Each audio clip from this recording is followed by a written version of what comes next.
मैं सोच रहा था क्यों ना क्रिसमस बहुत ही नजदीक है, इसीलिए क्यों ना मैं क्रिसमस के कुछ कहानी को ही आप लोगों के सामने में आज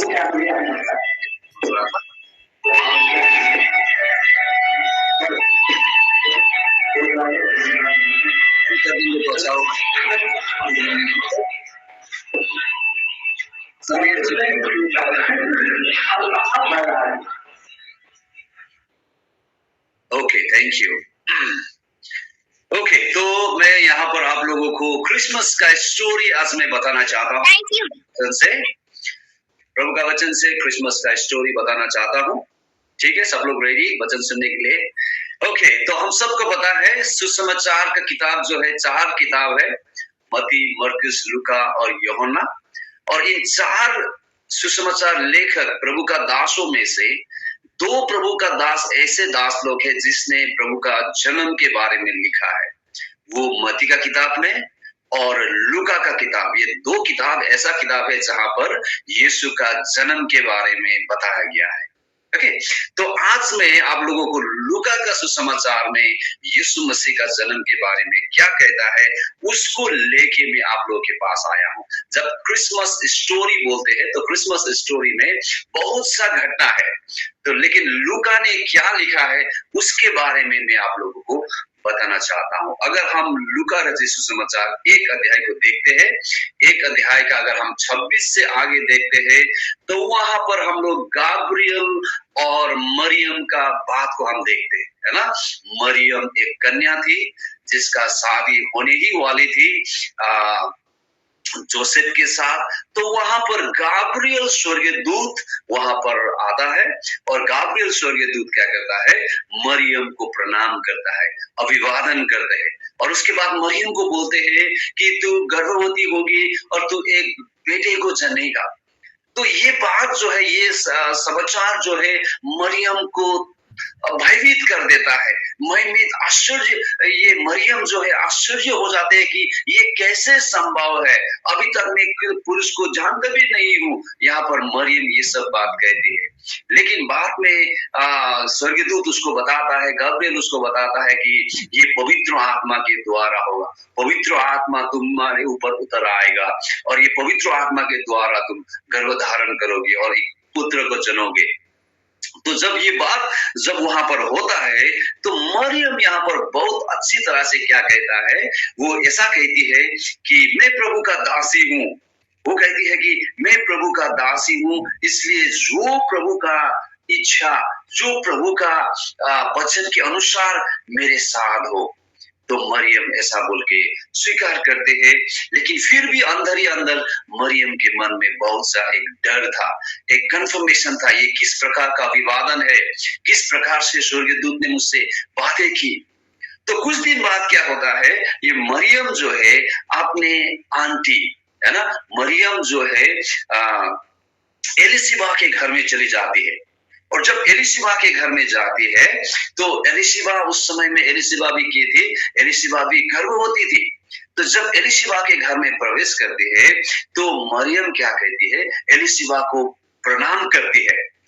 हो सकता है उसने आंटी प्रणाम बोली होगी, है ना, आंटी शालोम बोली होगी, आंटी नमस्कार बोली होगी, लेकिन जिस तरह उसने वहां पर अभिवादन करते हैं तो वहां पर क्या होता है, जैसे वो आवाज, मरियम का आवाज जो एलिशिबा के कान में प्रवेश करता है तो क्या होता है, यूहन्ना जो बपतिस्मा देने वाला यूहन्ना जो एलिशिबा के गर्भ में थी वो उछल पड़ते हैं और पवित्र आत्मा जो है एलिशिबा के ऊपर उतर आती है और एलिशिबा क्या कहती है, धन्य है तू माओ का माँ, धन्य है स्त्री में से तू धन्य का है, क्योंकि क्या है, परमेश्वर का अनुग्रह तेरे ऊपर है और तुम्हारा गर्भ का फल जो है वो धन्य का है।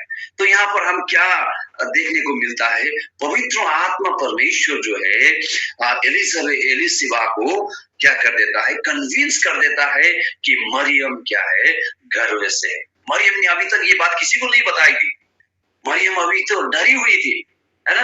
लेकिन पवित्र आत्मा क्या करते हैं, एलिशिबा को ये बात बता देती है कि ये स्त्री जो है, मरियम जो है, अभी गर्भवती है और मरियम का पेट में जो है वो क्या है, परमेश्वर से है। और जब ये बात मरियम को बता देती है, एलिशिबा बता देती है कि परमेश्वर का आत्मा मुझे बताया है, जब भी तूने मुझे अभिवादन किया तो मेरे पेट में बच्चा जो है वो उछला, है ना, अभिवादन किया, खुशी हुआ। तो ये बात जब मरियम को ये बात पता चलता है तो मरियम क्या होता है मालूम है, मरियम डबल कंफर्म हो जाता है। पहली एक बार स्वर्गदूत ने उसको बताया था, लेकिन वो कंफर्म नहीं था ये है या नहीं है, ये सच में है या है ना, ऐसे ही है। लेकिन जब एलिशिबा भी इस बात को बताती है कि तू सचमुच गर्भधारण किया है और तुम्हारे गर्भ से जो आने वाले है वो क्या है, परम धन्य है। जब ये बात सुनते हैं तो क्या हो जाती है, मरियम जो है उत्साहित हो जाते हैं, एक्साइटेड हो जाते हैं, मरियम बहुत ही आनंदित हो जाते हैं। उसके बाद अगर 1:46 से आप देखते हैं तो वहां पर मरियम क्या करता है, स्तुति गान करती है। मरियम कहता है कि मेरा प्राण जो है परम प्रभु का गुणगान करते हैं, मेरा आत्मा जो है मुक्तिदाता परमेश्वर में रमाहट करते हैं, ऐसा बोलते हुए वो स्तुति गान करती है। ओके, ये दूसरा घटना होता है इस तरह से। और आगे हम जब देखते चला जाता है तो अगर 2 अध्याय में देखते हैं, 2 अध्याय का 1 से लेकर अगर 7 तक आप देखते हैं तो वहां पर हम सबको पता है उस समय का सम्राट ने कैसर अगस्टस ने क्या किया है, अभी सारे जनगणना शुरू किया है। जनगणना के लिए सबको अपने अपने नजदीकी शहर में जाना है और ये मरियम और जोसेफ ये दोनों भी बेथलेहम को चले जाते हैं क्योंकि वहां पर नाम लिखना है। और जब वो लोग वहां पर चले जाते हैं तो वहां पर क्या हो जाता है, मरियम का बच्चा जन्म होने का समय होता है और वहां पर वो क्या करती है, पहला बेटा यीशु मसीह को जन्म देती है। और हम सबको पता है वहां पर जगह यीशु मसीह के लिए नहीं मिला और वो लोग एक गौशाला में चले जाते हैं और वहां पर अपने बेटे यीशु ख्रिस्त को क्या करता है, वहां पर रखते हैं। लेकिन एक और घटना वहां पर बताता है, एक और घटना ये लूका वहां पर लिखता है। वो घटना क्या है, उसी समय में कुछ चरवाहे लोग अपने भेड़ों को एक जगह रख के वो लोग क्या कर रहा था, एक रात में वो लोग एक जगह में बैठे हुए थे। तो उस समय में वहां पर स्वर्ग से एक तेज चमकता है ना, एक रोशनी, एक ज्योति चमकता है और वो सब लोग भयभीत हो जाते हैं, डर जाता है। तो जब भयभीत हो जाता है तो उस समय में वहां पर स्वर्गदूत जो है, अगर 2:10 अध्याय को देखते हैं तो स्वर्गदूत उन लोगों को कहता है कि मत डरो, है ना, क्योंकि मैं तुमको क्या करने वाला हूं, मैं तुमको एक ऐसा समाचार सुनाने वाला हूं जो बड़ी आनंद का सुसमाचार है। The good news of great joy बोलता है अंग्रेजी में, है ना। मैं बड़ी आनंद का सुसमाचार सुनाने वाला हूं और वो सुसमाचार क्या है, सभी मानिस के लिए है। और 11 में कहता है आज दाऊद के नगर में एक मुक्तिदाता का जन्म हुआ है जो ख्रिस्त प्रभु है। आज दाऊद के नगर में एक मुक्तिदाता का जन्म हुआ है जो ख्रिस्त प्रभु है। और जैसे ये संदेश दिया तब तक ये स्वर्गदूत अकेला था, है ना, अकेला ये दे रहा था। उसी समय में क्या हो जाता है, अचानक ये स्वर्गदूत का सेना, उसका मतलब बहुत स्वर्गदूत वहां पर दिखाई देता है और वो स्वर्गदूत लोग क्या करता है, गाना गाते हैं परम धाम पर परमेश्वर की महिमा, परम धाम में परमेश्वर का महिमा और पृथ्वी में लोगों को क्या मिले, शांति मिले। तो ऐसा बोल के वो लोग, वो स्वर्गदूत वहां पर क्या होता है, वहां से चले जाते हैं। और जैसे स्वर्गदूत वहां से चले जाते हैं तो ये चरवाहे लोग अभी क्या करता है, आपस में बात करता है, अरे हम लोगों ने क्या देखा, ये क्या सुना, है ना, चलो हम लोग बेथलेहम को जाएंगे और देखेंगे सचमुच वो बालक कौन है। और वहां से वो लोग चल देते हैं और जहां पर सचमुच वो लोग, जैसे स्वर्गदूत ने बताया था कि तुम लोग एक नवजात शिशु को क्या देखोगे, एक चरनी में उसको देखोगे। और उसी तरह से उन लोगों ने जब उस जगह में जाते हैं तो उस चरनी में यीशु प्रभु को देखते हैं और जब उन लोग ने देखा तो वो लोग आनंदित हो जाते हैं, वो लोग धन्य हो जाते हैं। और उसके बाद वो लोग क्या करता है, वो लोग गांव में जाके सारे लोगों को बता देता है उन लोगों ने क्या देखा, कैसे स्वर्गदूत ने उन लोगों को दर्शन दिया, ये सब बातें बता देता है। और वो सब लोग, जितने लोग ने भी सुना, वो लोग आश्चर्य हो जाते हैं। तो लेकिन उसी के साथ अगर हम आप आगे बढ़ते ले जाएंगे, अगर 2:21 से आगे आप पढ़ते हो, तो वहां पर पता चलता है, वहां पर अभी यीशु मसीह को 8 दिन के बाद जन्म हुआ, 8 दिन हो गया, तो 8 दिन के बाद यीशु मसीह को क्या करता है, मंदिर में लेके जाता है अर्पण करने के लिए। अर्पण करने के लिए मंदिर में लेके जाता है। वहां पर एक और आश्चर्य घटना होता है। मालूम है वो आश्चर्य घटना क्या है? वो आश्चर्य घटना ये है कि वहां पर एक सिमियोन बोल के एक भविष्यवक्ता है। ओके, सिमियोन बोल के एक भविष्यवक्ता है, और उस भविष्यवक्ता को परमेश्वर ने बोला है कि जब तक तू मुक्तिदाता का जन्म नहीं देखेगा, जब तक तू मुक्तिदाता को नहीं देखेगा, तब तक तेरा मृत्यु नहीं होगा। तो वो अभी बुजुर्ग हो चुका है, वो बुढ़े हो चुके हैं, लेकिन अभी तक उसने मुक्तिदाता का जन्म देखा ही नहीं, मुक्तिदाता का चेहरा देखा ही नहीं। उस मंदिर में हर रोज कोई ना कोई नया जन्म हुआ शिशु को लेके आते हैं, और वो हर दिन उस शिशु का चेहरा को देखता है, लेकिन प्रभु का आत्मा कभी भी नहीं बोलता है कि ये वो बच्चा है। लेकिन उस दिन जब यीशु को लेके चला गया, जब मरियम और जोसेफ यीशु को लेके चला गया, और उस बुढ़ा सिमियोन ने जब उस बालक का चेहरा को देखा, जब चेहरा को देखता है, तो पवित्र आत्मा उस सिमियोन के ऊपर आता है, और पवित्र आत्मा कहता है कि यही है जो मुक्तिदाता जिसके लिए तेरा आंख इतने साल तक तरस रहे। यही है मुक्तिदाता जो संसार के लिए जन्म हुआ, जिसके देखने के लिए तू अभी तक जिंदा था। तो जब ये बात उसको पता चल जाता है, अगर 2:29 से आगे देखते हैं, तो वहां पर सिमियोन जो है, सिमियोन वहां पर गाना गाने लगते हैं, स्तुति गाने लगता है, और क्या कहता है, हे प्रभु, अभी तेरे वचन के अनुसार मुझे शांति से मरने दे, क्योंकि मेरे आंख ने जो अभी तक देखने के लिए मैं तरस रहा था, मेरे उद्धारकर्ता को अभी मैंने देखा है, मैंने उद्धारकर्ता को देखा। वो भी एकदम एक्साइटेड हो जाते हैं और प्रभु को धन्य कहता है, क्योंकि मैंने आज उसको देखा है और आपका वचन पूरा हुआ है, मेरे मरने से पहले मैंने मुक्तिदाता को देखा है। और उसी मंदिर में फिर एक और अगमवादिनी है, एक और अगमवादिनी है, जिसका नाम क्या है, हन्ना है। अगर 36 से आगे पढ़ते ले जाएंगे तो ये अगमवादिनी का नाम क्या है, हन्ना है। हन्ना जो है अपने पति के साथ सिर्फ 7 साल रही, और 7 साल के बाद उसका पति का देहांत हो गया, और तब से लेकर अभी वो 84 ईयर्स 84 साल का बुजुर्ग हो चुका है, तब तक अभी तक वो क्या है, मंदिर में ही है। वो प्रेयर करती थी, प्रार्थना से पूर्ण जीवन जीती थी, मंदिर में ही रहती थी, और भक्ति के साथ अपने जीवन जीती थी।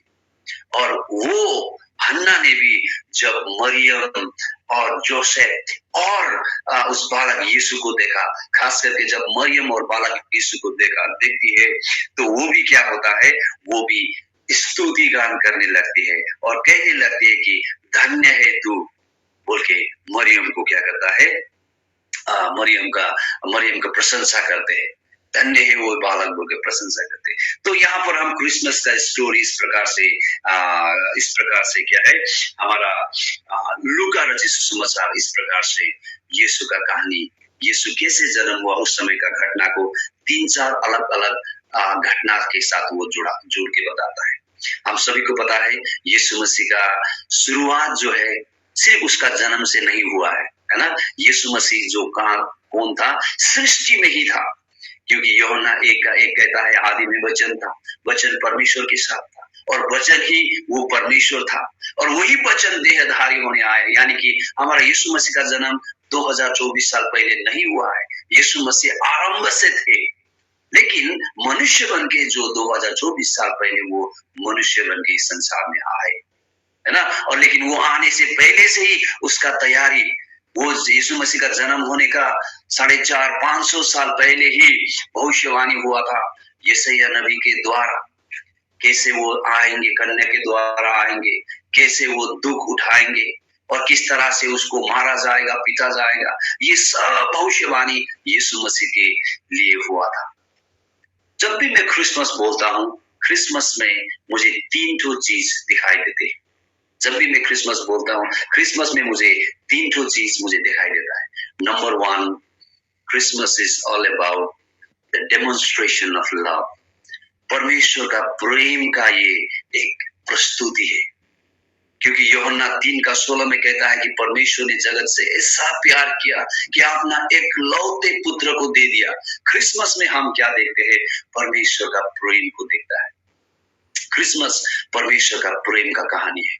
परमेश्वर ने अपने एकलौते पुत्र को दिया। हम लोगों से इतना प्यार किया कि परमेश्वर ने अपने एकलौते पुत्र को दिया। सो परमेश्वर ने हम लोग को सब कुछ दिया है।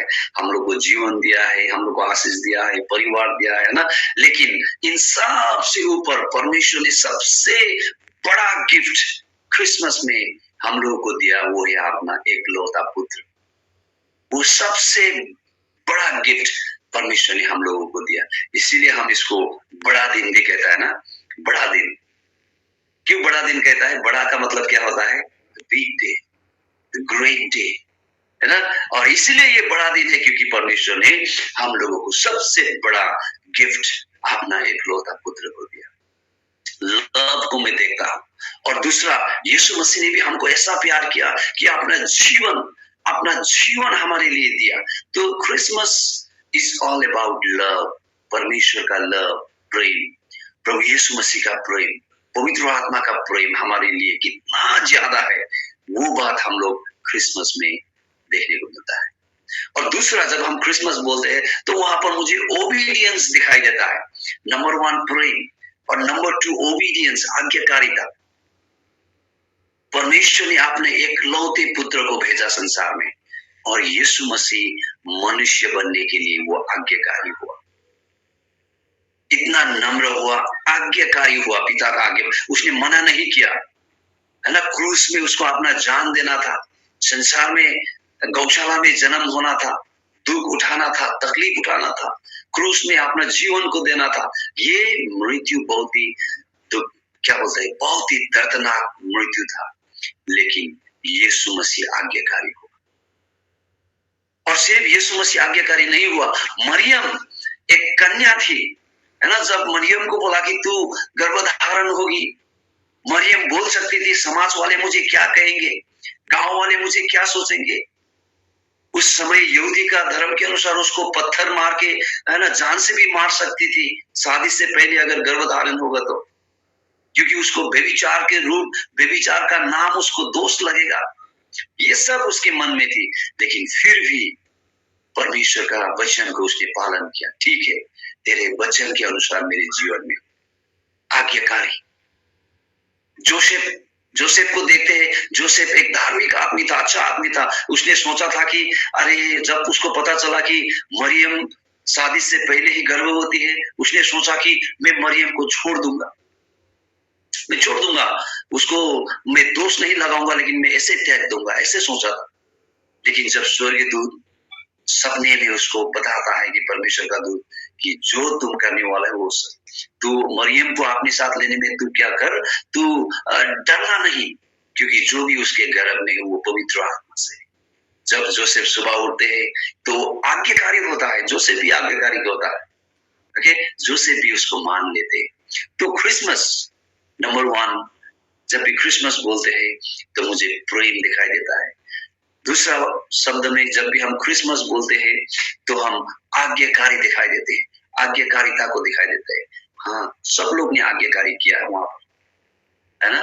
और तीसरा, जब भी हम क्रिसमस बोलते हैं तो वहां पर गिफ्ट, क्रिसमस बोलते हैं तो वहां पर बलिदान दिखाई देते हैं।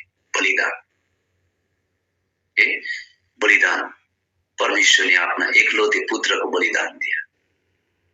यीशु मसीह ने सारा स्वर्ग का सिंहासन और सब कुछ छोड़ दिया, सब कुछ का बलिदान दिया, यहां तक कि उसने अपने जीवन को भी दिया, बलिदान दिया। क्रिसमस मुझे ये 3 बातें दिखाई देती है। नंबर 1 में प्रेम, नंबर 2 में ओबीडियंस, आज्ञाकारिता, और तीसरा में बलिदान। तो मेरे प्रियो, मैं आप लोगों को क्या बताना चाहता हूं, हम लोग जैसे क्रिसमस सेलिब्रेट कर रहा है है ना। तो क्रिसमस का सीजन में मैं चाहता हूं कि परमेश्वर का प्रेम हमारे ऊपर है। परमेश्वर ने हमसे प्रेम किया है और परमेश्वर का आज्ञा यही है कि परमेश्वर कहता है कि तुम भी क्या करो, परमेश्वर को सारा प्राण से, सारा मन से, सारा शक्ति से तुम प्रेम करो। प्रभु का आज्ञा यही है। और वो ये सभी कहता है कि अपने पड़ोसी को अपने समान प्रेम करो। कि Christmas is all about love. Christmas प्रेम के लिए। और दूसरा ओबीडियंस, कि जैसे परमेश्वर ने पुत्र को भेजा, पुत्र आज्ञाकारी हुआ, मरियम आज्ञाकारी हुआ, जोसेफ आज्ञाकारी हुआ, सब लोग, जितने लोग भी हम वहां पर देखते हैं, सब लोग आज्ञाकारी हुआ। यहाँ तक कि जब स्वर्गदूतों को जब ज्योतिष लोग ने जब तारे को देखा, वो लोग भी आज्ञाकारी हुआ ढूंढने के लिए। जब स्वर्गदूत ने चरवाहे लोग को बोला जाओ जाके जो नवजात शिशु को देखो, वो लोग भी आज्ञाकारी हुआ, गया और देखा। तो पता नहीं आप और मैं जब परमेश्वर का वचन हमारे पास आते हैं तो हम कितना आज्ञाकारी होते हैं, हम कितना आज्ञाकारी परमेश्वर के ऊपर, परमेश्वर के वचन के ऊपर है। हम लोग को सोचने का बात है। और तीसरा में बलिदान, परमेश्वर ने सब कुछ बलिदान कर दिया है आपका मेरे लिए। परमेश्वर ने अपना एकलौते पुत्र को भी बलिदान कर दिया और एकलौते पुत्र ने अपने जीवन को बलिदान कर दिया। पवित्र आत्मा परमेश्वर ने दिया, सब कुछ उसने बलिदान दिया। तो हमको भी सोचना है कि मैं क्या परमेश्वर के लिए बलिदान दे सकता हूँ, क्या मैं परमेश्वर के लिए बलिदान दे सकता हूँ। परमेश्वर हम सभी को आशीष करे। और यही वचन बोलना चाहता हूँ और यही बात मैं बता के आप लोग को इंकरेज करना चाहता हूँ। ये क्रिसमस हम सभी लोग जैसे भी उत्साह मनाते हैं, जैसे भी हम ये क्रिसमस सेलिब्रेट कर रहे हैं, तो ये क्रिसमस हम सब के लिए अर्थपूर्ण क्रिसमस हो सके। और एक बार फिर भी आप लोगों को बोलना चाहता हूँ कि wish you a merry Christmas and happy new year. Thank you. Over to you pastor ji.